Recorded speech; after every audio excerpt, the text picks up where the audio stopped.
কত যুবক এখনো ফোন দেয়া কান্না করে, হুজুর বহু অন্যায় করেছি জীবনে, হুজুর আপনার এই বয়ানটা শোনার পর চোখ দিয়া পানি জোরে জোরে কাঁদছি আর বলছি মালিক আর গুনাহ করব না। চোখের সামনে আমার বন্ধু কবরে চলে গেল, চোখের সামনে খেলার সাথে কবরে গেল। মনে মনে ভাবছিলাম নামাজ ধরবো আর একটু বয়স হোক, কিন্তু দেখলাম আমার বন্ধু বয়স পাইল না, কবরে চলে গেল। অন্যায় করেছি, অপরাধ করেছি, তওবা করলে আমার জীবনে করব না। আল্লাহ পাক কয় আমি এই দিনটার অপেক্ষায় আছি বান্দা, যখন যে টাইমে যে জায়গায় বসে তুই বলবি আর করব না, সাথে সাথে আমি তোর পিছনের সব গুনাহ মাফ করে দিব। আত্তাইবু মিনাজ যামবি কামান লা যামবালা, কামান লা যামবালা।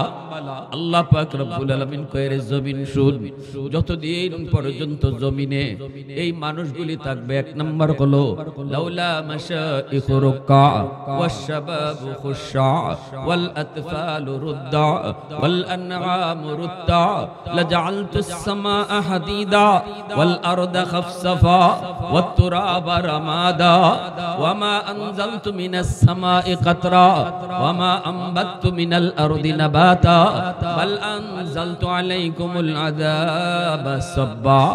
আল্লাহ পাক বলে এক নাম্বার হলো এই জমিনের ভিতরে আমার কিছু বান্দা বান্দি আছে যাদের বয়স হয়ে গেছে, চুলদারি তাদের পাকা, তাদের কোমরে ব্যথা, সিজদায় গেলে পরে বড় কষ্ট হয়, মসজিদে যেতে চাইলে সে পারে না, কারণ মাথা ঘোরায়, কোথায় কখন জানি কোথায় পড়ে যায়। এরপরও আমি যখন দেখি আমার বান্দা রুকুতে যায় কষ্ট হয়, সিজদায় যায় কষ্ট হয়, এরপরও কষ্ট করে করে আমাকে সিজদা দেয়, তার সিজদার দিকে তাকাইলে এই জমিনের প্রতি আমার বড় মায়া লাগে। আল্লাহ পাক কই দুই নাম্বার দল হলো ওয়াশাবাবু খুশা। এই জমিনের ভিতরে এমন কিছু যুবক যৌবনের পাগলামি করে না, না না, তারও পাগলামি করার বয়স, তারও মন চায় গুনাহ করতে। এই যুবক যৌবনের পাগলামি করতে তারও মন চায় বন্ধুদের সাথে গুনার আয়োজন করুক, মন চায় বন্ধুদের সাথে জিনা ব্যভিচার করুক, মন চায় যৌবনের চাহিদা অনুযায়ী সে অন্যায় করুক, মারামারি করুক, কাটাকাটি করুক। না না না না, এরপর আমি যখন দেখি কিছু যুবক না, তারা গানের আয়োজন করে না, কলিজার ভিতরে সে না গানকে অন্তরে জায়গা দেয় না, কলিজার মধ্যে আমি আল্লাহর কালামের মহব্বত ঢুকায় রাখে।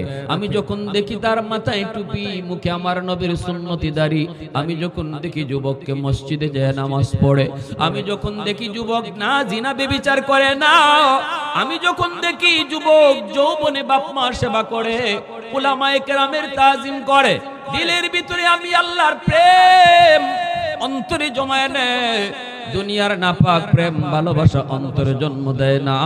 ওই যুবক যখন যৌবনে আমার কদমে সিজদা দেয়, তখন তার সিজদার দিকে তাকাইলো এই জমিনের প্রতি আমার মায়া লেগে যায়। একটু আওয়াজ দিয়া কও না সুবহানাল্লাহ, মুসলমানের আওয়াজ এখন না সুবহানাল্লাহ। ভাইরা বন্ধুরা, এজন্য বলি যুবক, তুমি আমি হয়তো তোমার দাম বুঝি না, তুমি নিজেও তোমার মূল্য বুঝো না, আল্লাহর কাছে তুমি কত দামি। তোমার ওসিলায় আল্লাহ পাক এই জমিন টিকায় রাখছে, নতুবা এই জমিনে যেই পরিমাণ গুনাহ হইতেছে, একটার পর একটা গজব হইতো, হয়তো ওই গুনাহগারকে আল্লাহ বাঁচায় রাখছে তুমি যুবকের সিজদার কারণে। তোমার মতো যুবকের সিজদার ওসিলায় আল্লাহ মদখুররে বাঁচায় রাখছে, তোমার মতো যুবকের নামাজের ওসিলায় আল্লাহ ঘুষখোররে বাঁচায় রাখছে, তোমার মতো যুবকের সিজদার ওসিলায় আল্লাহ পাক আসমান টিকায় রাখছে। আল্লাহু আকবার, জোরে কও। তোমার মতো যুবকের সিজদার উসিলায় আল্লাহ জমিন টিকায় রাখছে।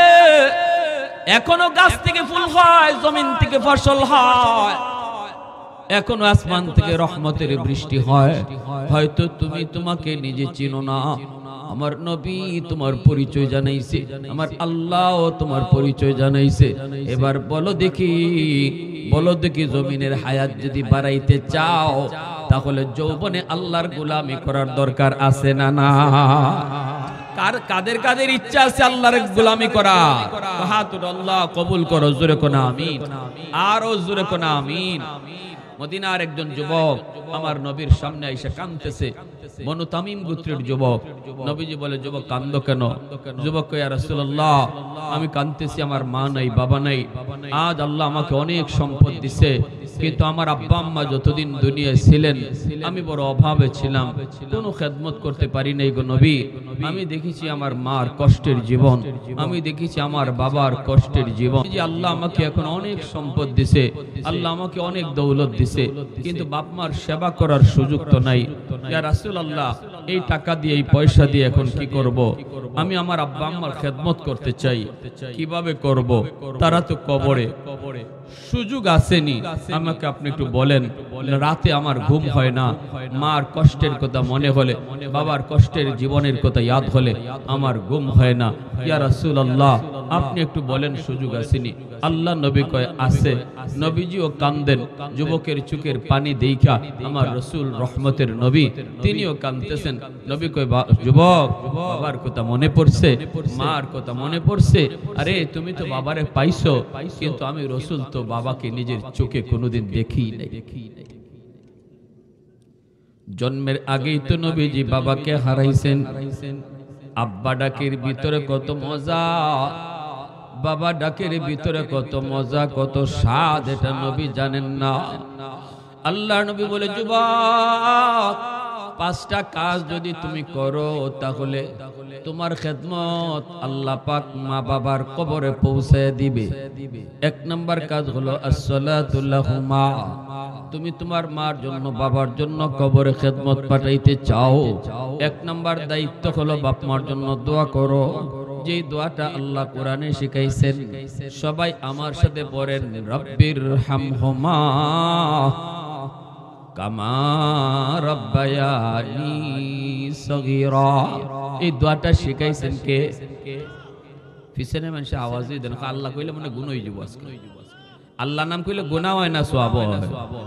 শুনেন, সন্তান ঘর থেকে বাইর হয়, মারে যদি আম্মা একটু বাজারে যাই, আব্বা একটু বাজারে যাই, বাপ মা ভালো করে জানে এই সন্তান বাজারে গেলে হারাবে না, কারণ সে বড়। এরপরও যে আম্মা যায়, আব্বা যায় কয়, বাপ মার দিল খুশি হয়, ঠিক না? আমি আপনি আল্লাহরে আল্লাহ না কইলে আল্লাহর কোনো ক্ষতি হইব? আমি আপনি আল্লাহরে আল্লাহ না কইয়া ডাকলে আল্লাহ পাকে রাজত্ব কমে যাইব? নাকি আমরা আল্লাহরে বুটে আল্লাহ বানাইছি? হ্যাঁ, তে আল্লাহ কইতে আমার সুবিধা আছে? একটু জোরে বলেন আল্লাহ, আরো জোরে আল্লাহ। দোয়াটা শিখাইছেন আল্লাহ নিজে। আল্লাহ কয়, এইভাবে বাপ মার জন্য দোয়া করো। অতএব আল্লাহ পাক যেভাবে শিখাইছে এইভাবে বাপ মার জন্য দোয়া করব। এইটা আল্লাহর নবী বলছেন, যখনই তুমি বাপ মার জন্য দোয়া করবা, নামাজের পরে কও, আর ঘরে কও, আর বাজারে কও, আর রাস্তায় কও, যখনই মনে পড়বে তখনই তুমি বলবা, রব্বির হামহুমা কামা রাব্বায়ানি সগীরা। সাথে সাথে নবীজি বলছেন, তোমার মা বাবার কবরে তোমার এই খেদমত আল্লাহ নগদ পৌঁছে দিবে। 2 নম্বরে নবী কয়, ওয়াল ইস্তিগফারু লাহুমা। আজকে কবরবাসীর উদ্দেশ্যে মাহফিল, এই কথাগুলি একটু মনোযোগ দিয়ে শুনেন। আমরা তাদের জন্য কি পাঠাবো, কেমনে পাঠাবো, তারা আমাদের কাছে কি চায়, আর আমরা তাদেরকে কি দিব? মন গড়া কোনো আমল নয়। নবীর হাদিস থেকে শুনেন 5টা কাজ। কয়টা? জোরে বলেন কয়টা? 5টা কাজ। 5টা কাজের মাধ্যমে আমরা তাদের কবরে আমাদের খেদমত পাঠাইতে পারবো। 1 নম্বর হলো দোয়া। 2 নম্বর নবী কয়, ওয়াল ইস্তিগফারু লাহুমা। তাদের জন্য তুমি দান সদকা করো, তাদের জন্য এরকম ভাবে মসজিদ মাদ্রাসায় দান করো, তাদের নামে ওয়াজ মাহফিলের আয়োজন করো। যেমন আজকে যুবকরা এলাকাবাসীর উদ্যোগে তাদের জন্য দোয়ার মাহফিলের আয়োজন করছে, এর পরিপূর্ণ সওয়াবটুকু আল্লাহর নবী কয় ওই কবরবাসীদের জন্য আল্লাহ পাঠায় দিবে। 3 নম্বরে আল্লাহ নবী রহমতের নবী কয়, ইনফাজু আহদিহিমা মিন বাদিহিমা। তোমার মা, তোমার বাবা আজ হয়তো এই কবর দেশে সাইতরে যুবক হয়তো তোমার মা, তোমার বাবা, কারো ভাই, কারো বোন, কারো আপনজন, কারো প্রিয়জন। নবী কয় যদি তুমি তাদের কবরে কিছু পাঠাইতে চাও, তারা যদি কোনো হক কারো নষ্ট করে থাকে, এই হক তাড়াতাড়ি তুমি ফেরত দাও। বাবা যদি কারো হক নষ্ট করে থাকে, এই হকটা তুমি ফিরিয়ে দাও। হয়তো তোমার বাবা তোমার চাচাদের হক নষ্ট করেছে, ফুফুদের হক নষ্ট করেছে, তোমার বোনদের হক নষ্ট করেছে, সেটা হয়তো তোমার ভালো চিন্তা কইরা তুমি সন্তানের উপরে বেশি মায়ায় পইরা বোনদের জায়গা দেয় নাই, বোনদের সম্পদ দেয় নাই। হয়তো বা ভাইকে ঠকাইছে, প্রতিবেশীকে ঠকাইছে। এমন কোন কাম যদি তোমার বাবা দুনিয়াতে কইরা যায় রে যুবক, আমার নবী কয় বাবার কবরের আগুন যদি নিবাইতে চাও, তাড়াতাড়ি করে বাবা যার হক নষ্ট করেছে তাড়াতাড়ি ফিরাইয়া দাও। ঠিক কিনা? আমাদের সমাজে এমন কিছু মানুষ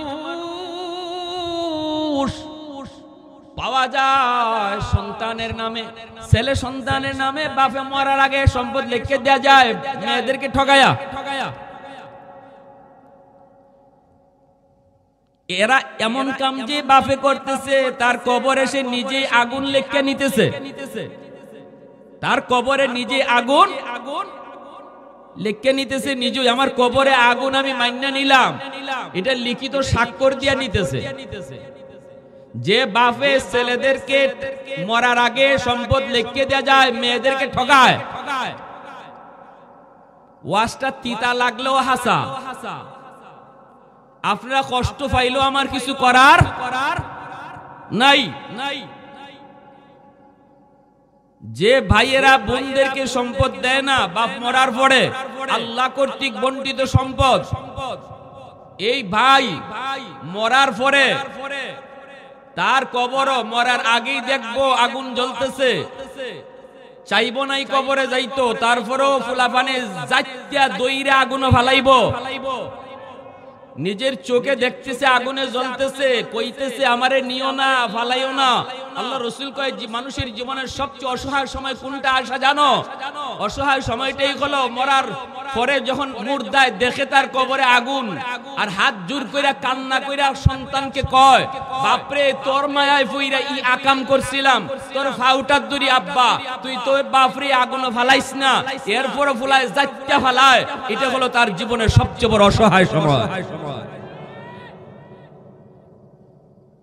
এজন্য আল্লাহ রাসূল কয় যদি বাপ দরদি হও, মা দরদি হও, বাপ মার কবরে শান্তি চাও, তোমার জানা এমন কোন আকাম যদি বাপে কইরা থাকে, কোন মানুষের হক নষ্ট কইরা থাকে, জিয়াফত পরে করো, 10টা গরু পরে জবাই করো, আত্মি পরে খাওয়াও, মানুষ পরে খাওয়াও, আগে আগুন নিবাও, সেটা কেমনে? হক ফিরাইয়া দাও। মানুষের হক না ফিরাইয়া যত বড় জিয়াফতের অনুষ্ঠান করো, বাপ মার আগুন নিভবে না। এজন্য আল্লাহর নবীর ওয়াজ কইতেছি, নবীর কথা। আল্লাহ নবী এত বড় দামি একটা ওয়াজ করছেন একজন যুবকের সামনে রেখে। কয়জন যুবক? শ্রোতা একজন, বক্তাও একজন। এজন্য ওয়াজে লাখ লাখ মানুষের দরকার নাই, একজন যদি দিল দিয়া কথা শুনে ওয়াজ সফল। ঠিক কিনা? আমার রাসূল এত বড় একটা দামি ওয়াজ করতেছেন, শ্রোতা নবীর সামনে একজন। আল্লাহ নবী বলতে পারতেন আইও মসজিদে আইও, এখানে আমার আরো সাহাবীরা আছে, একটা ওয়াজ মনে হইছে, তোমার লইয়া সবরে শুনাইলাই। আল্লাহ রাসূল এই কথা কইছেন না, যুবক আইছে রাসূলুল্লাহ করণীয় কি? আল্লাহ রাসূল দাঁড়াইয়াই একজন যুবকের সামনে রেখে ওয়াজ শুরু করে দিয়েছে। কি রে ভাই, লক্ষ লক্ষ মানুষ জমা করলাম, সার্কাস খালি হইল। কি হইল? কমিটিওয়ালারাও মনে করলো আমরা সফল, বাপরে বাপ 2 লাখ মানুষ আইছে, লাভ হইল।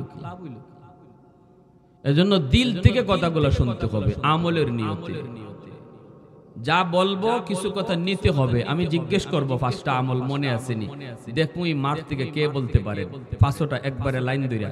1 নম্বরে বলছি দোয়া, 2 নম্বরে বলছি তাদের জন্য দান সদকা করা, 3 নম্বরে বলছি তাদের পাওনা থাকলে পরিশোধ করা। 3টা মনে থাকবো? মনে থাকবো ইনশাআল্লাহ। 4 নম্বরে আল্লাহ নবী বলেন সিলাতুর রাহমিল্লাতি লা তুসালু ইল্লা বিহিমা।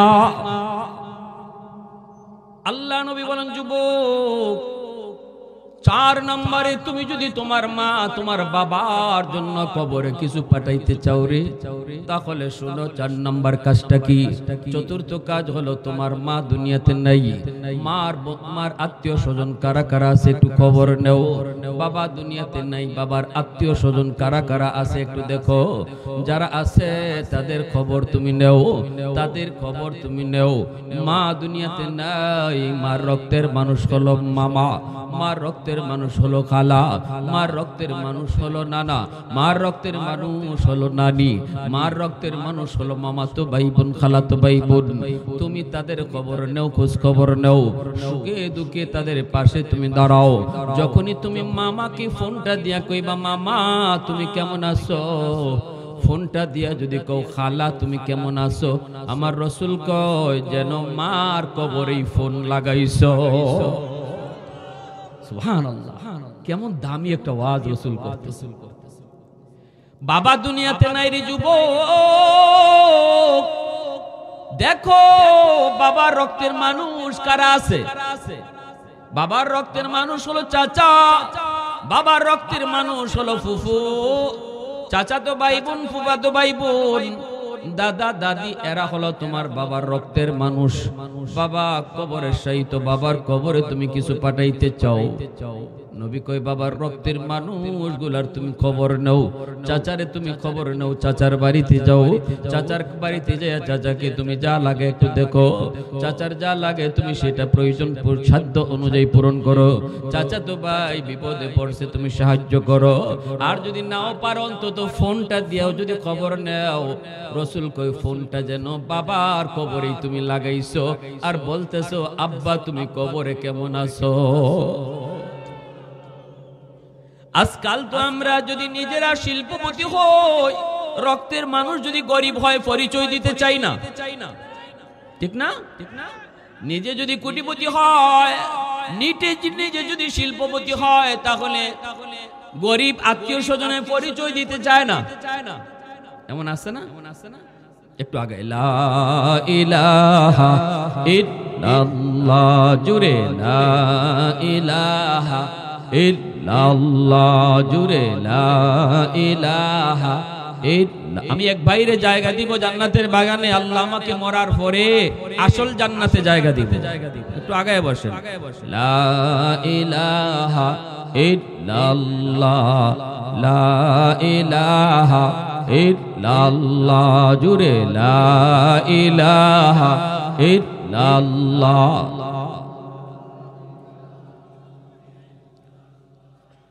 লা ইলাহা ইল্লাল্লাহ,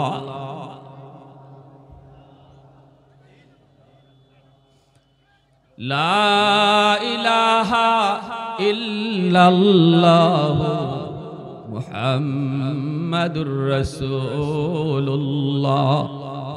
জুরে সুরে বলি সাল্লাল্লাহু আলাইহি ওয়াসাল্লাম। চারটা কইলাম, রইছে আরেকটা। রইছে কয়টা? আরেকটা রইছে, চারটা চলে গেল।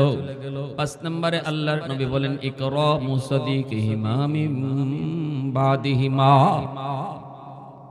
আল্লাহ নবী কয় যুবক ও দুনিয়ার সন্তানের দল, তোমরা যারা মা ভক্ত বাবা ভক্ত, বাপ মা কবরে চলে যাওয়ার পর তোমরা যারা বাপ মার কথা ইয়াদ করো, বাপ মার জন্য তোমরা কিছু পাঠাইতে চাও। কারণ আমার নবী বলেছেন কবরে আমাদের মুর্দেগান হালতটা কেমন জানেননি। সাগরের মাঝখানে যদি নৌকা ডুবে যায়, যাত্রীগুলা পানিতে ডুবে আর যেমন হাত উঠে এভাবে মানুষকে বাঁচতে থাকে, ডাকতে থাকে বাঁচাও বাঁচাও বাঁচাও করে, যেমন সাগরে ডুবন্ত যাত্রী মানুষের সাহায্য চায়। আল্লাহ রাসূল কয় আমাদের কবরের মুর্দেগান এইভাবে আমাদেরকে ডাকতেছে। কেউ আমরা শুনি না, কেউ আমরা শুনি না। কত সন্তান মা বাবার কবরে পাশ দিয়া গান গেয়ে গেয়ে চলে যায় রে, বাবার কথাটা একটু ইয়াদ করে না, মার কথা ইয়াদ করে না। অথচ এই যুবক, এই সন্তান যদি মার কবরের পাশে যায় একবার কইতো রব্বির হামহুমা কামা রব্বায়ানি সগীরা, বাবার কবরের পাশে যদি এই দোয়াটা করতো, আল্লাহ পাক সন্তানের দোয়ার উসিলায় কবরের আযাবটা মাফ করে দিত। অসহায় হয়ে মা কবরে কান্দে, কয় বাবা রে বাবা, অসুস্থ মা, তোমারে কুলে নিছি, প্রস্রাব কইরা দিছো, আর নামাজ পড়তে পারি না।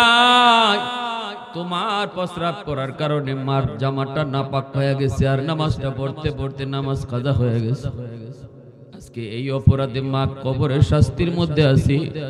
ওই কবরের পাশ দিয়ে কেমনে চলে গেলি বাজার? একটাবার মার কথা তুই ইয়াদ করলি না? যদি একটাবার হাত উঠে বলতি আল্লাহ আমার আম্মারে মাফ করো, সাথে সাথে আল্লাহ তোর এই দোয়ার উসিলায় আল্লাহ কবরের আযাব মাফ করে দিত। এজন্য বলি ভাই, আমার সন্তান আমার কবরের পাশ দিয়া কি কইয়া যাইবো? আমার সন্তান আমার কবরের পাশে গান গাইবো নাকি কোরআন তেলাওয়াত করব, এর সিদ্ধান্ত নিতে হবে মাকে বাবাকে। দুনিয়া থাকতে যদি সন্তানরে দিন শিখা যাও, দুনিয়া থাকতে যদি শিশুকালে তার আল্লাহর পরিচয় শিখায় যাও, দুনিয়া থাকতে যদি তার কলিজায় আখিরাতের ফিকির ঢুকায় যাও, 5টা বছর অন্তত মাদ্রাসায় তারে পড়াও, শিশুকালটা যদি তারে কোরআন শিখাও, মাদ্রাসায় পড়াও, তাহলে এই সন্তান কলেজে গেল, ভার্সিটিতে গেল, কোরআন ভুলবে না, ইয়াসিন ভুলবে না। 5 বছর মাদ্রাসায় পড়ানোর কারণে তারে ধর্মীয় মৌলিক জ্ঞান ঢুকায় দেওয়া হয়েছে। এই ছেলে ডাক্তার হলেও মার কবরের পাশে ইয়াসিন পড়বে, এই ছেলে ইঞ্জিনিয়ার হলেও মার জানাজা পড়াইতে পারবে। আওয়াজ দিয়ে কোন না ঠিক কিনা? এই ছেলে ভার্সিটিতে পড়লো, বাবার জানাজা পড়াইতে পারবে। ইমাম সাহেব জানাজা পড়াইলে চোখ দিয়া পানি আসবে না। সন্তান যদি বাবার জানাজা পড়ায় চোখ দিয়ে পানি ঝরবে, ঠিক কিনা রে ভাই? এজন্য বলি বাবা শোনো, হাত জোর করে বলি, উলামায়ে কেরাম এত কষ্ট করে করে দেশ দেশান্তরে ঘুরে শুধু এতটুকু মেসেজ দেওয়ার জন্য। আমাদের ওয়াজ আপনারা শুনবেন, এখান থেকে গেটটা পার হইলেই ওয়াজ শেষ। কিন্তু যদি একজন মানুষ এখান থেকে নিয়ত করে আমার সন্তানটারে আমি তার জীবনের লেখাপড়া মাদ্রাসা দিয়ে শুরু করাইব, এই মুসলমানের সন্তান বানাইয়া তারে ডাক্তার বানাইব, মুসলমানের সন্তান বানাইয়া তারে ইঞ্জিনিয়ার বানাইব, এই নিয়তটা এখান থেকে একজন মানুষও যদি কইরা যায়, আমাদের ওয়াজে আসাও সার্থক, প্রোগ্রাম করানোটাও সার্থক। একটা ছেলে যদি খালি দিনের পথে আসে, তার উসিলায় পুরা ঘর আল্লাহ সংশোধন করে দেয়। ছেলে যদি মাদ্রাসায় পড়ে, মা বেপরদায় চললো, এখন পারতো না। ছেলে যদি মাদ্রাসায় পড়ে, বাপ যদি দাড়ি কাটতো আগে, এখন ছেলের কারণে পারতো না। ঠিক কিনা? এখন আমি 2 ঘন্টা ওয়াজ করাইও তো পারতাম না আপনার মুখে দাড়ি তুলাইতাম। সহজ হইতো না, এত সহজ হইতো না, কঠিন।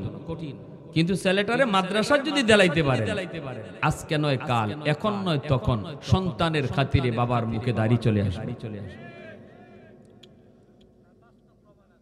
আলহামদুলিল্লাহ, এই যে বাস্তব প্রমাণ আমার এখানে চাচা এনে কইতেছে। ইরম খুঁজলে একজন দুজন না, সব অনেক পাওয়া যাবে। মা বেপরদায় চলতো, পর্দা করতো না, পরপুরুষের সাথে কথা কইতো। ছেলেটা মাদ্রাসায় পড়ে, এখন আর মা পরপুরুষের সাথে কথা কয় না, পর্দার থাকে। এটা আমরা ওয়াজ করে কত বুঝাইলাম না, কতদিনই আমরা মানে ওয়াজ তো ওয়াজের জায়গায় থাকে, মানে কয়জনই। যারা কিছু দিলটা নরম হয়, ওয়াজের মাঝে দিলটা নরম আল্লাহ কইরা দেয়, এখান থেকে 2-1 জন যায়। কিন্তু সমাজ যদি পরিবর্তন করন লাগে, যেখানে রোগ এখানে ওষুধ দেওয়া লাগবে, রোগ যেখানে এখানে ওষুধ দাও। সন্তানকে লাইনে আনো, সন্তানকে দিনদার বানাও, সন্তানকে ইসলামী শিক্ষায় শিক্ষিত করো, সন্তানকে মুসলমানি শিখাও। ডাক্তার বড় পরিচয় নয়, প্রথম পরিচয় আমার সন্তানের, সে মুসলমানের সন্তান। আগে তারে মুসলমানি শিখাইতে হবে, আর নইলে ডাক্তার হবে। ডাক্তার হবে মুসলমানি না লইয়া গেলে ডাক্তার হবে, মানুষের কাছে মূলত ডাকাইত হবে। মূলে কি হবে? ডাকাইত হবে, ডাকাইত। Normal caesar, normal delivery case কইব সিজার করাই লাগবে, নাইলে বাচ্চা মারা যাবে। 20,000 টাকার লোভে পড়ছে। এই ডাক্তারে ডাক্তার কইবেন না ডাকাইত কইবেন? ইঞ্জিনিয়ার হওয়ার পরে টাকার লোভে পয়রা যদি ব্রিজ বানাইতে গিয়া রড না দিয়া বাঁশ দেয়, হেরেও কি মানুষ কইবেন? কেন বাংলাদেশে আর এত বড় সার্টিফিকেট আর কি লাগে? বহুত বড় ইঞ্জিনিয়ার, কত বড় সার্টিফিকেট লইছে, অভাব নাই, বড়া সার্টিফিকেটে, এরপরও মানুষ হতে পারলো না। কারণ ইঞ্জিনিয়ার হইছে, মুসলমানের বাচ্চা হতে পারে না, ঠিক কিনা? এজন্য মুসলমানের বাচ্চা আগে বানা, এরপরে আপনারা যে কোনো লাইনে ছাড়েন, নিরাপদ, নিশ্চিন্ত, টেনশন নাই। নাস্তিকদের ভিড়ে গেলেও কোরআনের পক্ষে আওয়াজ উঠাবে। বাংলা, ঢাকা ইউনিভার্সিটি বাংলা বিভাগে পড়ুক, অসুবিধা নাই। সন্তান কোরআনের সৈনিকই হবে, কারণ শিশুকালে তার কলিজায় কোরআন ঢুকায় দেওয়া হয়েছে, পাথরে খুদাই করে লিখে দেওয়া হয়েছে, এ জীবন জীবন নয়, মরণের পরের জীবনই আসল জীবন। এই কথা আপনার সন্তানের কলিজায় ঢুকায় দেওয়া হয়েছে 5 বছর মাদ্রাসায় পড়ানোর কারণে।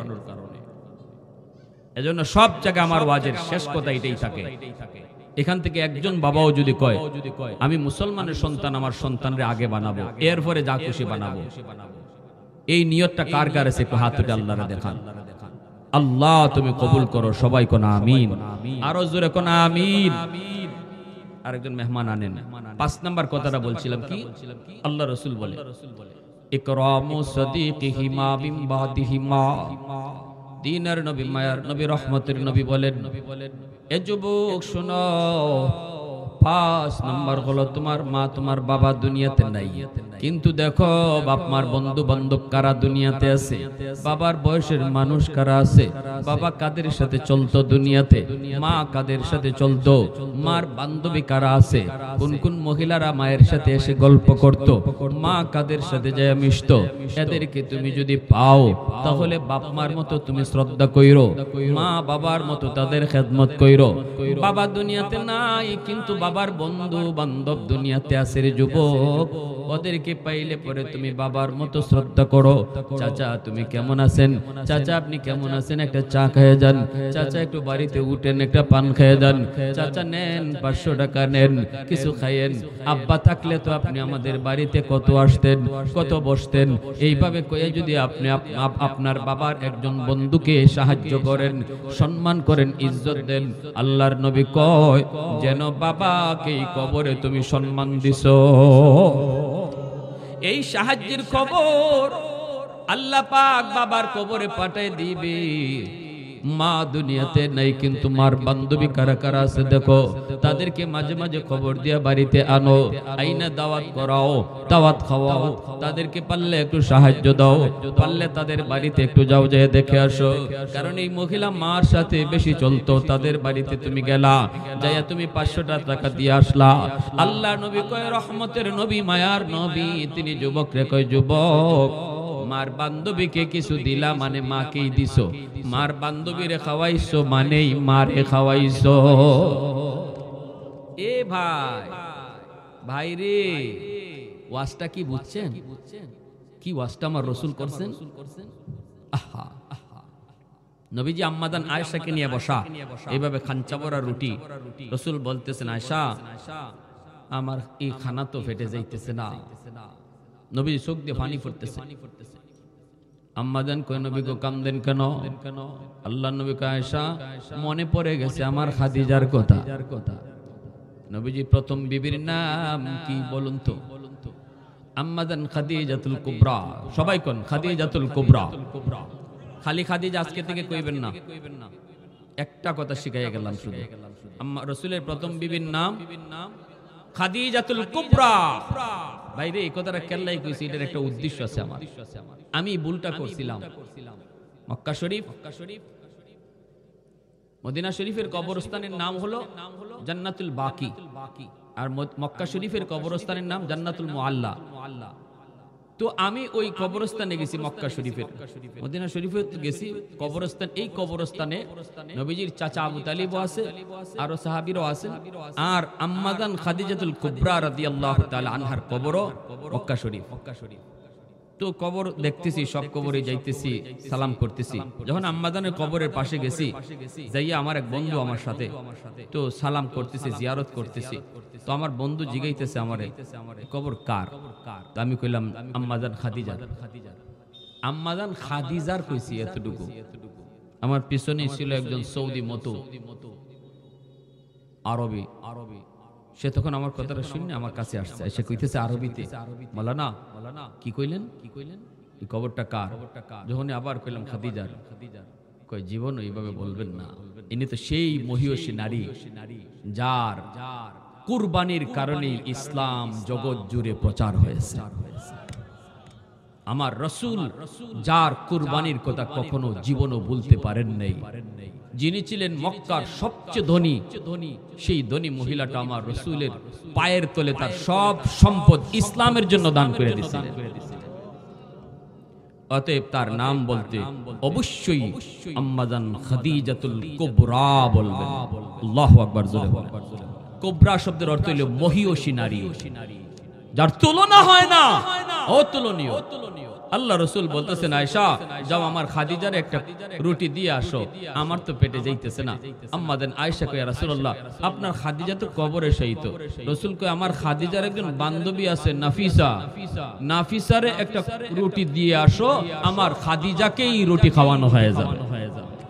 জোরে কন্না সুবহানাল্লাহ। এজন্যই বলছিলাম আমার ভাই, পাঁচটা আমল মনে থাকবে তো ইনশাআল্লাহ। 1 নাম্বার দোয়া, 2 নাম্বার দান সদকা, 3 নাম্বার তাদের কোনো পাওনা থাকলে পাওনা পরিশোধ করা, 4 নাম্বার তাদের আত্মীয় স্বজনের খবর নেওয়া, 5 নাম্বার তাদের বন্ধু বান্ধবের দেখশন করা, খোঁজ খবর রাখা। এই 5টা আমলের দ্বারা আমরা আমাদের মুর্দেগানকে প্রতিনিয়ত তাদের জন্য আমরা সওয়াব পাঠাইতে পারবো। কারা কারা রাজি থাকি ইনশাআল্লাহ।